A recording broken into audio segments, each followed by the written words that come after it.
একটি কালো ফিঙে তার বাচ্চাকে খাবার খাওয়াচ্ছে, ফড়িং ধরে নিয়ে আসছে। তো এই জিনিসটা গত কয়েকদিন আগে ক্যাপচার করছিলাম প্রকৃতি থেকে। স্থানটা ছিল বাংলাদেশ চিড়িয়াখানা, জাতীয় চিড়িয়াখানা মিরপুরে, যেটা সেখানে বৃষ্টির মধ্যে টুকটুক বৃষ্টি হচ্ছে সেখানে। তো দেখাই যাচ্ছে যে একটা মা ফিঙ্গে পাখি, মা কিংবা বাবা হবে, সে তার বাচ্চাকে খাবার খাওয়াচ্ছে, যে বসে আছে। কিছুক্ষণ পর আবার সে যাবে, যে আবার শিকার ধরে নিয়ে আসবে, ফড়িং নিয়ে আসবে।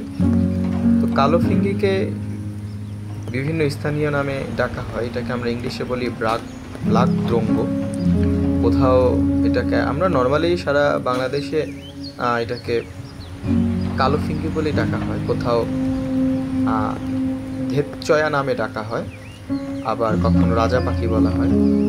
এরকম বিভিন্ন বিভিন্ন জায়গায় এখানে স্থানীয় বিভিন্ন নাম আছে।